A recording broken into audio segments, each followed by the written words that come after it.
ឆ្នាំថ្មីនេះថ្មីដូចឆ្នាំ24ក៏ដូច25មិនដាយអើយបងចាំនាងដូចចាំត្រង់ភ្លៀងខែប្រាំងបេះដូងរលាកស៊ីម៉ាំងងួយថាបងជឿចាប់ខ្លាំងមិនដាយអើយបងអត់មកផែព្រោះតែបងអត់មានឡានប៉ុណ្ណាអត់មានន័យចាំងគេបាននេះក៏បេះបងវិញខ្ញុំមកលើកាំងនាងបងជឿចាប់ខ្លាំងណាស់បើសិនជាមេឃភ្លៀងសមររន្ទះបាញ់រោងការនាងផាំងអូនឲ្យបេះដូងបង rest in peace ឲ្យពេលនេះចង់ប្តឹងប៉ូលីសថានាងធ្វើឲ្យបេះដូង rest in peace គណេយ៉ាងនេះសាហាវយ៉ាងនេះដូចស៊ូណាមីនាងថារឿងលុយមិនសំខាន់តែអត់លុយនាងអត់ស្រឡាញ់មិនចង់ឈ្នះមិនចង់ចាញ់ជាមួយមនីយើងធ្លាប់ស្រឡាញ់មិនចង់បោះមិនចង់បាញ់អូខេបងស្មោះឲ្យបងចាញ់មកគ្មានន័យត្រូវកែតម្រូវអូនចាច់ទៅណាសំឡាញ់ថាបងងឺកសែនាងលែងដណ្ដប់ស្មាអោយបងដូចមុនអំបែងយកកសែមកជូតទឹកភ្នែកវិញម្ដងនោះកាលណាឬការសង្សារបងរំចៅមកហើយពោជីវ៉ាជាមួយអតីតសង្សារផងអូសំលេងភ្លេងកោយទឹកភ្នែកបងហូ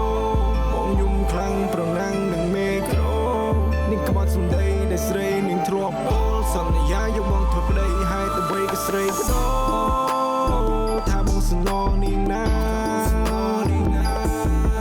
ហាអូនាងសន្យាយ៉ាងណាខ្លា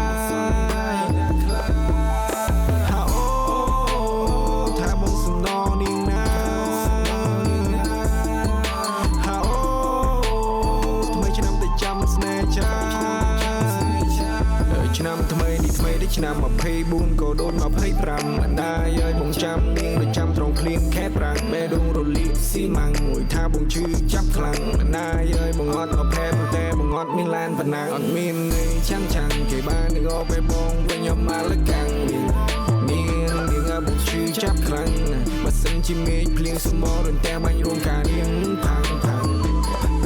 បងដូចមិនយល់ទេមានមេពិបាកនឹងបែងចែករឿងនេះបងអ្នកសរសេរតែអូនហើយគេមកធ្វើទូឲ្យបងដូចមិនយល់ទេឬគិតថាបងបរបេះដូងដែរបងដូចមិនយល់ទេហើយបងនៅតែមិនយល់ដល់ស្អែករឿងនេះបងគ្រាន់ចង់ប្រាប់ជឿដែរតែមិនដល់ថ្នាក់ស្លាប់បែអូនបងចេះបៀឡាប់មានអារម្មណ៍ថាស្វាហាប់ការងារបងឡើងចំណាប់មានឱកាសបងរួចចាប់លុយទាំងក្តាប់